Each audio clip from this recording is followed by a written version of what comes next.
it's getting really cold out here in the barn, and I haven't even started my finishing project to get this place warm and heated, so I'm gonna have to work on that pretty soon. What's sold? Had a handful of sales this week. Things kind of picked up over the weekend, but you're not going to see those because they're going to be on next week's video. Last week I spent most of my time working on other projects, so I wasn't out here in the barn listing. Now that it's knitting season, we're working a lot on knittinghelp.com and trying to roll out some features there. We're doing some new videos. So my time has really been limited. And now that it's getting cold, we've been running the fireplace in the house. And frankly, I'd rather be sitting beside the fire working than shivering outside here in the barn.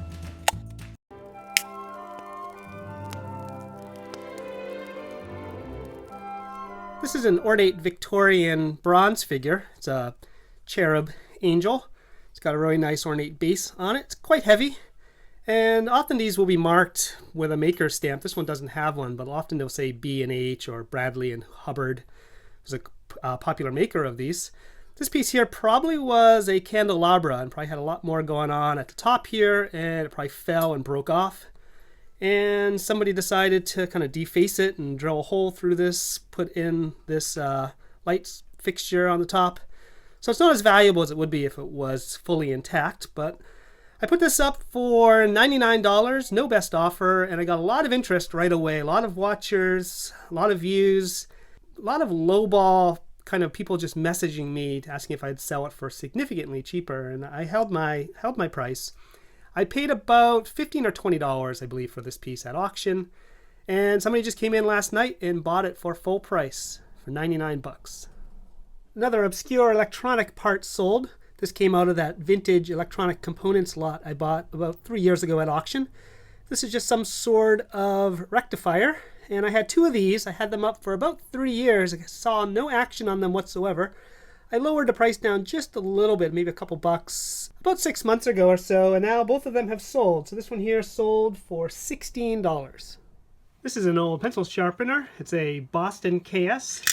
It's quite distressed, got a lot of rust and wear to it. It's a good solid body. I got this in a tray lot of old office supplies, but I just thought I couldn't throw this away. I already have two pencil sharpeners mounted up around my house, so I decided I'm gonna let this one go. So 10 bucks. The tray lot that I bought was a bunch of old vintage office supplies. I think I paid about $5 for it. It had a lot of interesting stuff. I've featured a few of those items in past videos. The retail Canon stuff always kind of fills in my sales each week. Getting down to the very end of it, I only have probably a couple dozen more items from this lot. This was from a retail camera store auction, which I bought a couple tables for, and I've talked about it in my past videos. You can see lots of that stuff if you go back. Anyhow, this piece here is just a charger for some digital camera, probably an older model. And this one here sold for 26 bucks. A couple of knittinghelp.com sales. Just another one of those knitting needles sold. This one's going off to Norway. And they paid $12.95 for the needle and about $13.50 to ship it. And this is just a collection of various size interchangeable knitting needles and cords. And this here sold for $22.95. So my experiment so far with kind of moving this knitting inventory onto eBay has been working out very well. And so I decided I'm going to start a second eBay store just for knittinghelp.com so that I can set up categories and break these things out accordingly so people who want to buy more than one item can easily kind of shop through the store and find them. And yet another Canon piece sells. This is just a little remote switch from that retail camera auction I went to in January. 10 bucks, not a huge sale, but at least it's something. And more knitting needles sold. The experiment is working out, and that's all I'm going to say about